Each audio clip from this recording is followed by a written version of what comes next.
look, we talked about it coming out of last season, difficult end. I'm the guy that says no rear view mirror, right? Yes. That's my belief. I look forward in life. We learned some things. We learned from the past. We learned what happened last year. Many of our fans have a good idea of what they saw happen on the field. We have a very good idea of what was happening off the field. And it's my job to learn these things, to stay on these things, to defend this organization. I came here because I was invited to help bring new ideas and new things to Brazil. And what I learned about some of the problems of the past, you generally hear people talk about all over the world. It's a problem in global football. People think I'm attacking Brazil. I'm not. What I'm trying to do is bring some of what we've learned globally, where they're trying to fix match fixing. They're trying to change it. We're trying to improve referees by training, pay them more, make them go full time. These are the themes that, I brought to Brazil as one person, among other leaders of SAFs, among other reformists that are here in Brazil, things we talked about in Libra. This is the benefit of forming the new league. So why are we talking about corruption?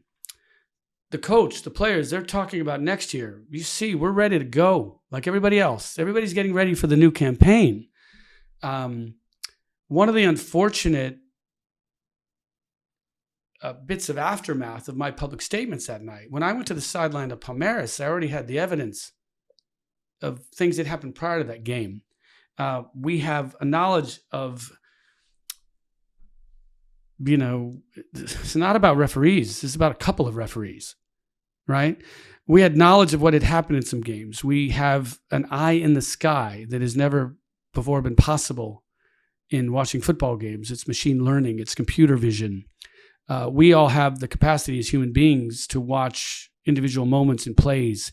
And we see the field, but we've got a lot of other things going on. The average person cannot digest millions of pixels and movements and kinetic action all over the field. We can focus on a few things. Computer vision allows us to see everything, every minute of the game, every key moment, every second of the game, all the players, measure their tendencies, see what's wrong. So we're talking about this to make sure that last year never happens again. And I'm not talking about the Botafogo fans saying we can never again see a lack of motivation. Our players had to deal with things that were going on off the field, and I believe they knew it. And I saw, 14 out of 17 games we won, and then the world changed. Really? Did that just happen? Did suddenly everybody gets to get bad? No. Football's bad. Other players are good. We had great competition. We had great teams. The people we're going after aren't the players of Palmeiras. There's not one player at Palmeiras involved in the match fixing that we're looking at in Palmeiras games. There's not one official that we are aware of in leadership in the organization, not a coach, not anybody at Palmeiras that we believe is involved, that we know is involved in fixing Palmeiras games. This is a battle for the soul of our sport, and we all need to be together.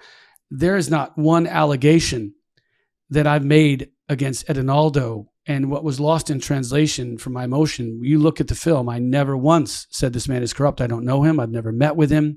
He is a leader of this very big organization, and he has his job and I have mine, and we have not come to communicate. I can tell you, I'm talking about corruption because I'm being sued for comments I made about corruption. I feel very comfortable that, there's an olive branch in both directions between us and CBF as we get ready for the new season. I believe that they've also, I think, probably been looking at the issue too. It's impossible not to. And we feel right now, my current belief, people need to stop putting words in my mouth, talking about me and Edinaldo. Like he's an agent of change in a different way. I'm an agent of change in a different way. We all have our approach. I believe he is going to be on the right side of history, and I believe he's going to be helpful, but we have to provide the evidence. So what's happening with the lawsuit, my perception is it was filed, it was emotional. I think he had concerns about what he thought was said, and I think he may have very well been justified to defend himself and his name based on what he thought I was saying. I think I've learned a lot about communication in this country, and so what I've done, I would ask everybody in leadership in the sport to do a little bit, right? If you're in the sport court and you're a judge, stop talking to the press about the crazy gringo and covering his bad performance, because you are on the wrong side of history. You don't have the data. You haven't seen the evidence. When we tried to show the evidence to the sport court the first time, it was 74 pages. It was match fixing on a specific game. It was people coming and paying players to tank a game. And that got 18 hours of consideration by the sport court before they immediately came out with a statement and said, this is nothing, there's no legal grounds. Well, 10 years of technology, reputation, the people that created that report, they've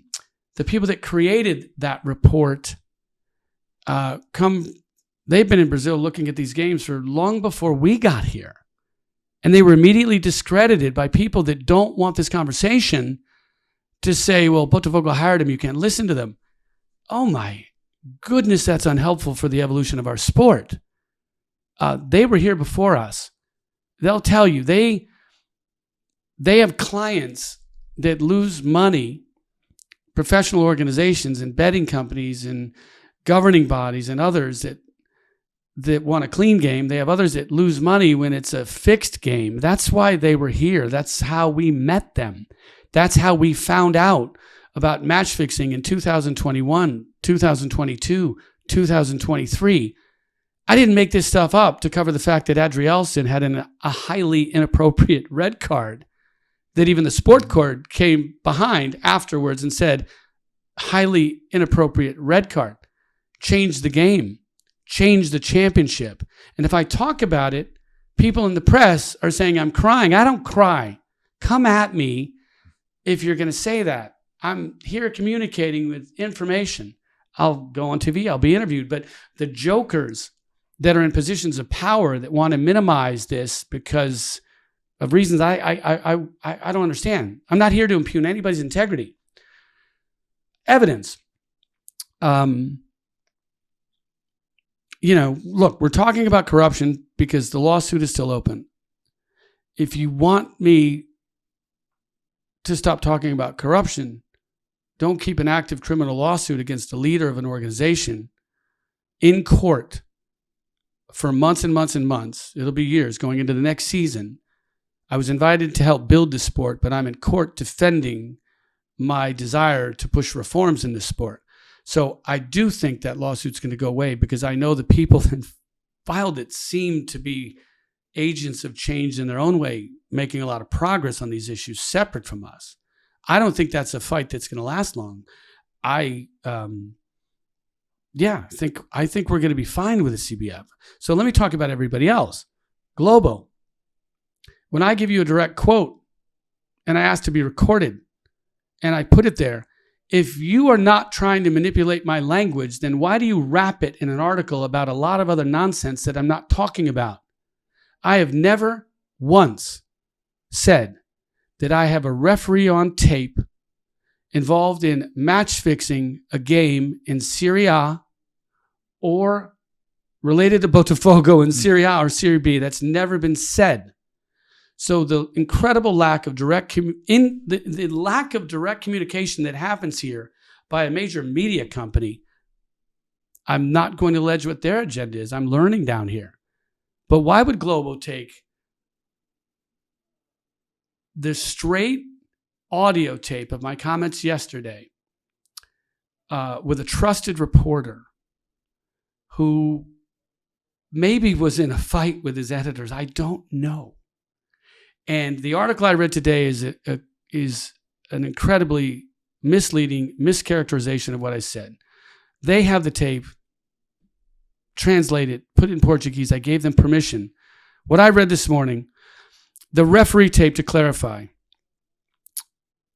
My state of mind at the end of last season, as I saw what we believe and can prove now was corruption, was environmental.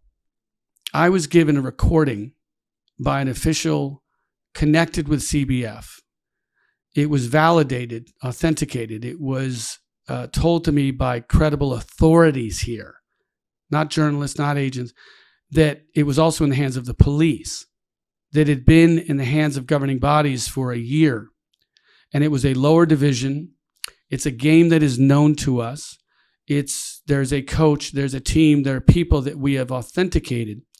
And it is a tape of a referee talking about he was upset that he lost money because the game he was trying to fix did not go the way he was trying to influence. He was specific. He gave a minute on the clock that he awarded a PK that he shouldn't have. And the striker of the ball in the PK hit the post, and he complained, and he said, I did everything I could. And I will trust others to do the Portuguese translation because I will produce his audio today. It's a karaoke accent. It allowed us to identify the ref, the point in time that he talks about in the game, the event in the game, the PK, the extra minutes he talks about on tape, that when that didn't work, he tried everything, but he couldn't find another PK. I believe this is what the translation will say, but in my language, I want to be very careful that people need to rely on the tape, not on what I'm saying. And so I think what concerned me at the time is that people often talk about corruption and they throw players into the mix all the time because that's the easy one. Somebody was paid for a yellow card. It's not even illegal. People find out. They apologize. I don't know what the recourse is. Remedies are in different parts of the world. But around the time that tape was in the hands of governing bodies, there was a match-fixing report that was also produced. I believe it was sent, and we provided evidence of this to the court already. The match-fixing report related to a game in the end of 2022. It was a Palmeiras game. There appears to be no evidence that Palmeiras was involved. It was Palmeiras Fortaleza. That evidence was sent to the CBF. I don't know who it got to at the CBF. I am not alleging that it made it out of the mailroom at the CBF. I wasn't involved. So I have match-fixing evidence that we've now looked into from prior years before Botafogo was involved. The jokers out in the world that talk about us crying, do I look like I'm crying? No, I'm not crying. I'm doing my best to help. So this company was here before us. They were analyzing games before us. Betting companies lose money when there's match fixing. Why do they hire them? Well, they can't fix it, so they don't want to lose money. I would suspect that they hire firms like this because they want to set the odds. Somebody's going to have to translate the gambling numbers to adjust for the risk in that particular game. That one team with consistent manipulation, not speaking about Palmeiras specifically here, but talking about the concept. If there's a team that has a lot of activity, a lot of strange betting activity, manipulation happens, well, these guys know it. They don't go to the press. They're running a business. They're trying to run an actuarial business. So that's why we're talking about this. That's what our evidence shows.